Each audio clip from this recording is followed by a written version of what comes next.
Assalamualaikum warahmatullahi wabarakatuh. Alhamdulillah, salatu wassalamu ala rasulillah. La hawla wa la quwwata illa billah wa ba'd. Ayuhal ikhwan, tadi malam kira-kira habis maghrib ada suara menggelegar, suara dari atas langit. Suara itu berbunyi, ya baghiyal khair aqbil wa ya baghiyasy syarr amsik. Hanya sayang di antara kita tidak sanggup mendengar suara itu. Seandainya manusia mendengar suara tersebut, barangkali pasar-pasar sepi, mal-mal tutup, jalanan lengang, sementara masjid-masjid akan penuh sesak. Manusia terutama kaum muslimin akan sholat, rukuk, sujud, tasbih, zikir, wirid, dan Allah tidak mau manusia taat kepada Allah dengan cara-cara seperti itu. Allah nggak mau. Kalau Allah mau, selesai. Nggak usah pakai dai, nggak usah pakai ustadz, nggak usah pakai ulama, nggak usah pakai muballigh. Cukup perdengarkan suara jeritan kubur. Kata Nabi alaihi salatu wassalam, seandainya manusia mendengar suara jeritan orang yang sedang disiksa di kubur, maka akan habis manusia. Nggak ada yang mau makan, nggak ada yang mau minum, nggak ada yang mau nikah, nggak ada yang mau kerja. Semuanya akan sujud, ruku, menangis, memohon ampun kepada Allah, minta perlindungan dari siksa kubur, siksa neraka, minta dimasukkan ke dalam surga. Habis manusia. Allah nggak mau. Allah mau kita beriman kepada Allah dengan Al-Quran dan Sunnah. Lewat Al-Quran dan Sunnah, bukan dengan suara-suara seperti itu. Tiba-tiba Jibril nampak di langit, teriak, menyuruh kita sholat. Enggak. Kita bukan Yahudi, kita bukan Bani Israel. Kalau Yahudi, Bani Israel, ya, mukjizat demi mukjizat mereka saksikan. Ada batu, keluar 12 pancuran mata air dari batu tersebut. Ada makanan, setiap hari muncul manna dan salwa. Ada awan yang selalu menaungi mereka ketika mereka berjalan di padang pasir, dan seterusnya dan seterusnya. Adapun kita kaum muslimin tidak diberi hal-hal seperti itu. Kita disuruh beriman, disuruh takut dengan Al-Quran dan Sunnah. Begitu pula dengan suara tadi. Kita tidak ada yang mendengar suara itu, tapi suara itu ada. Itu di awal Ramadan, di malam pertama Ramadan. Ya baghiyal khair aqbil. Wahai orang yang biasa melakukan kebaikan, yang biasa sholat berjamaah, yang biasa baca Al-Quran, yang biasa sedekah, yang biasa bangun malam, saatnya bersenang-senanglah. Inilah saatnya. Barangkali antum, ada di antara antum yang hobi motor gede misalnya. Ini ada momen nasional atau internasional, tentu antum senang. Begitu kira-kira. Antum biasa sholat berjamaah di masjid, biasa baca Al-Quran, biasa sedekah. Ini saatnya untuk bersenang-senang. Ini saatnya untuk lebih semangat lagi. Wa ya baghiyasy syarr amsik. Dan wahai kalian yang biasa melakukan keburukan, biasa subuh kesiangan, biasa sholat duhur jam 2, biasa sholat asar dan setengah 5, biasa ngerokok, dengerin musik, biasa minum khamar, biasa berjudi, biasa makan riba. Amsik, ini saatnya untuk berhenti, saatnya untuk bertaubat, bukan saatnya untuk berhenti dulu sementara Ramadan, nanti Syawal teruskan lagi. Tidak seperti itu. Saatnya untuk bertaubat. Apa? Ramadan. Maka hendaklah antum punya kenangan manis di bulan Ramadan. Barangkali ada di antara antum yang punya kenangan manis Ramadan 2004. Apa? Saya berhenti ngerokok. Ramadan 2004 saya berhenti ngerokok misalnya. Ramadan 2007 pertama kali saya umroh. Ramadan 2010 saya berhenti minum khamar. Ramadan 2013 saya keluar dari perusahaan riba. Ramadan 2019 saya marah melihat istri saya, anak-anak perempuan saya nggak pakai jilbab. Begitu. Momennya apa? Ramadan. Bukan selagi Ramadan, keliru. Nanti Syawal kumat lagi, maksiat lagi, kembali lagi kepada hal yang haram. Tidak seperti itu. Tapi kenangan manis tadi. Ya. Nah, sampai jam 1 nanti insya Allah akan sedikit kita bahas tentang bulan ini yang luar biasa. Tetapi kita sering salah menyebut dengan bulan suci. Bulan suci. Suci itu kan bahasa apa? Bahasa Indonesia ya, suci. Kan tidak mungkin ada istilah agama kok adanya di bahasa Indonesia doang. Tentu dari bahasa Arab, bahasa Al-Quran dan Sunnah. Suci bahasa Arabnya apa? Ada beberapa. Kudus misalnya, suci kan? Bulan suci, Syahrul Kudus. Nggak ada di Al-Quran Syahrul Kudus. Ya. Lalu suci itu bahasa Arabnya apa?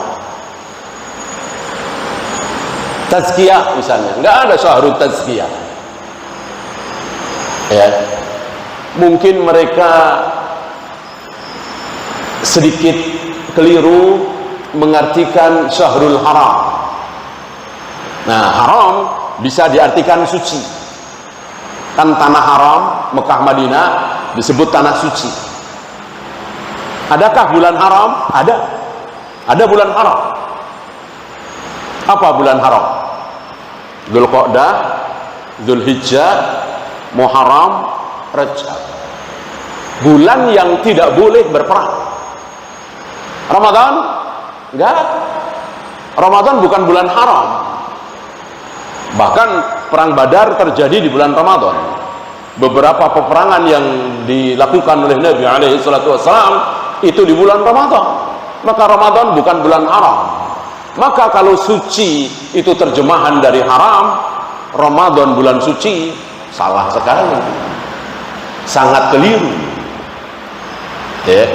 Entah dari mana kaum muslimin mayoritas di negeri kita mengistilahkan bulan Ramadan sebagai bulan suci. Ya. Dalil dari mana? Yang ada, yang dari Nabi SAW, bulan Ramadan adalah Syahrul Mubarak, bulan yang penuh berkah. Syahrul Saum, bulan puasa.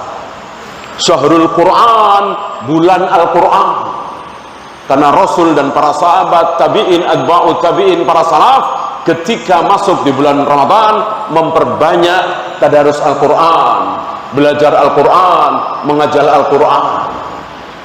Adapun bulan suci tidak ada. Ya.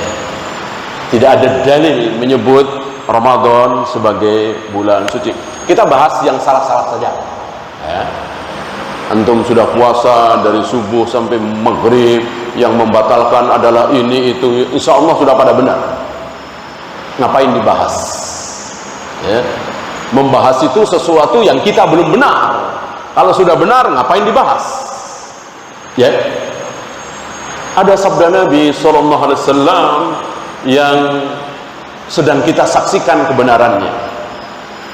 Beliau mengatakan, la tazalu ummati fi khairin. Umatku akan selalu berada dalam kebaikan ketika umatku mengakhirkan sahur. Mengakhirkan, bukan menyegerakan.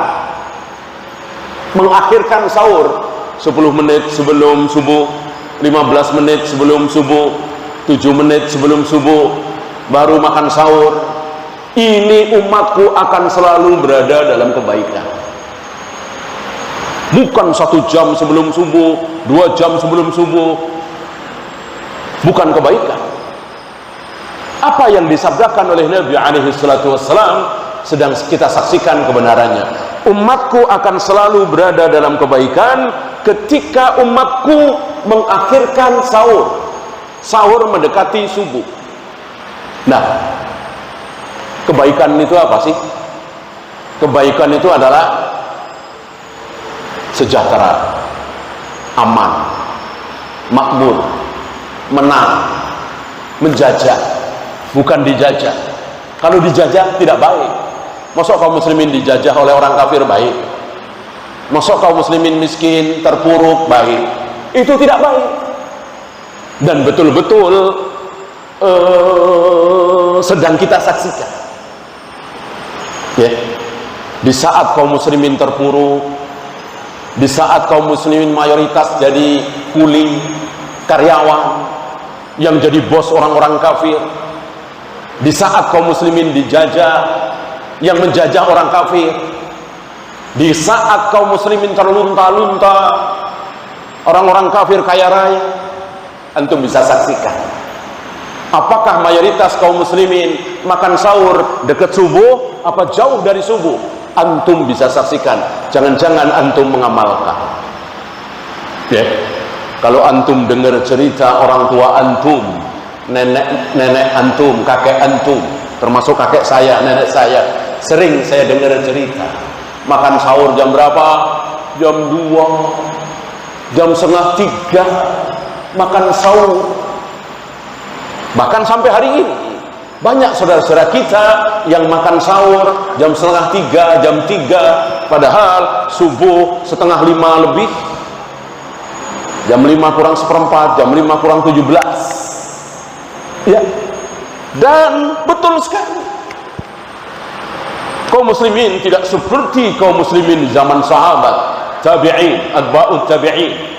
Para sahabat, para tabi'in, atba'ut tabi'in mengikuti sunnah Nabi, makan sahur dekat-dekat subuh. Antum lihat keadaan para sahabat. Heraklius gemetar, Azimur Rom, pembesar Romawi ini gemetar. Kisra, Mukaukis ketakutan mendengar nama-nama seperti Abu Bakar, Umar, Khalid bin Walid, Amr bin As. Insya Allah antum tahu bahwa Nabi pernah nantang Heraklius untuk perang. Beliau datang ke Tabuk, maka disebut perang Tabuk. 20 hari kira-kira beliau berada di Tabuk, menunggu kedatangan Azimur Rom, pembesar Romawi ini. Ditantang oleh Nabi untuk perang, nggak berani datang, nggak berani datang. Betapa orang-orang kafir hari itu kecil, lemah, tunduk, terpuruk di hadapan Rasul dan para sahabat. Bandingkan hari ini, kita sedang malu semalu-malunya. Saudi, Mesir, Indonesia, Malaysia, Yaman, Irak, negara-negara Islam punya senjata, punya bom, punya jenderal, menyaksikan saudara-saudaranya kaum muslimin di Gaza, di Palestina dibantai, dibombardir oleh bangsa al-maghdubi alaihim, bangsa terkutuk, terlaknat, bangsa kera dan babi, Yahudi Bani Israel, pada diem semua. Ini sangat memalukan. Mana semangat jihad? Ya, kita belum pernah dengar Indonesia kirim 100, nggak usah 100 lah, 20 pesawat tempur membantu saudara-saudara kita di Gaza. Mesir kirim, Saudi kirim, nggak ada yang berani. Satu negeri kecil, negerinya si kafir al-maghdubi alaihim, yang kita sebut-sebut setiap kita baca Al-Fatihah, ghairil maghdubi alaihim. Siapa al-maghdubi alaihim? Keterangan langsung dari lisan Nabi alaihi salatu wassalam, al-maghdubi alaihim al-yahud wa ad-dallin an-nasara. Keadaan begitu berbalik. Apa penyebabnya? Ini taat kepada Allah tidak benar. Sahur tentu taat. Inna fis sahuri barakah. Ada keberkahan ketika sahur, tapi caranya salah. Nah, Allah dan Rasulnya menghendaki kita sahur dekat-dekat subuh, sementara banyak dari kita sahur jam 2, setengah 3. Dan itulah sabda Nabi menjadi kenyataan. Kaum muslimin akan terpuruk, terjajah, miskin, lemah ketika kaum muslimin mengawalkan sahur. Kaum muslimin akan selalu berada dalam kebaikan, kemenangan, kejayaan, kemakmuran ketika kaum muslimin mengakhirkan sahur. Maka antum jangan mengira bahwa sholat dengan baik dan benar, wudu dengan baik dan benar akan berpengaruh di kekuatan kaum muslimin. Banyak dari kita, nggak ada hubungannya. Kalau kita ingin menang, ingin jaya, bikin senjata. Jangan cuma beli. Kalau kita ingin menang, ingin jaya, bikin bom. Apa hubungannya dengan wudhu? Apa hubungannya dengan sholat lurus rapat? Apa hubungannya dengan makan sahur? Itu akal kita, logika kita, nurani kita. Sedangkan ini sabda Nabi SAW. Sabda Nabi berarti perintah Allah. Wa ma yantiqu anil hawa in huwa illa wahyu yuha. Allah tegaskan bahwa dia Muhammad tidak mungkin berbicara berdasarkan hawa nafsu. Apa yang dia ucapkan adalah wahyu dariku. Penegasan langsung dari Allah Rabbul Alamin di surat An-Najm. Wa ma yantiqu anil hawa in huwa illa wahyu yuha. Kenapa hari ini kaum muslimin tidak bersatu? Kenapa hari ini kaum muslimin centang perenang? Kenapa hari ini kaum muslimin saling membanggakan kelompok masing-masing?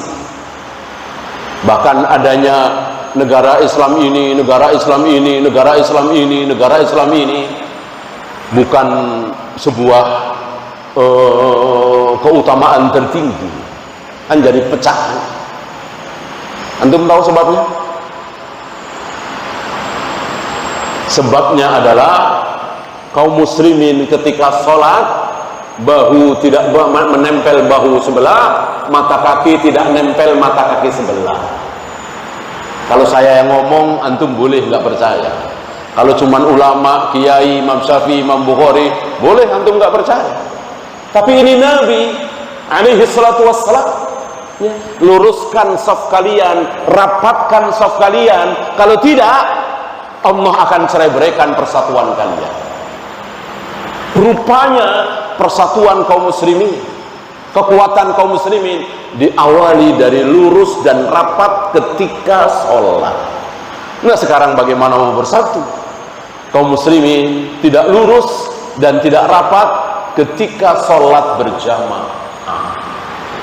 Ternyata ada hubungannya. Dari sini tidak boleh tidak, kita harus belajar bagaimana tata cara Nabi wudu, bagaimana tata cara Nabi tayamum, bagaimana tata cara Nabi sholat. Sebab kalau salah, dosa dan terancam. Ada orang gara-gara sholat, gara-gara berjamaah jadi makmum, kepalanya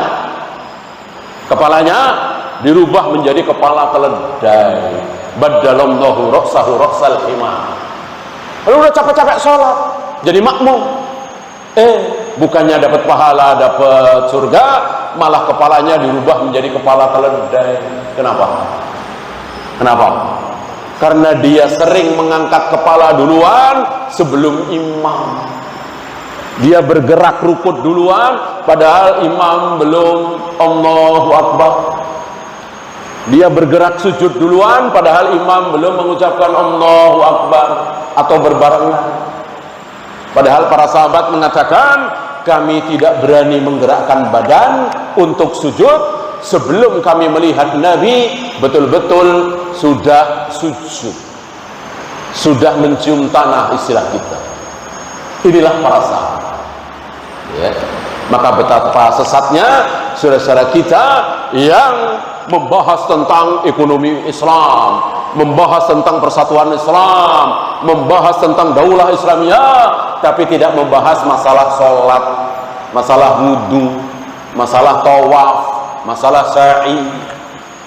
Lihat para ulama, hanya sekedar mencium hajar aswad saja betul-betul jeli. Para ulama mengatakan mencium hajar aswad dengan mengecupnya, mengeluarkan bunyi kecupan, dosa. Kenapa? Karena Rasul belum pernah mencium hajar aswad dengan mengecupnya, mengeluarkan bunyi kecupan. Dan Rasul juga belum pernah mencium hajar aswad padahal tidak sedang tawaf. Haram hukumnya mencium hajar aswad padahal tidak sedang tawaf. Apa ini? Fikih sunnah Nabi SAW. Jangan disepelekan. Ya, waktu tinggal 2 menit. Barangkali ada pertanyaan.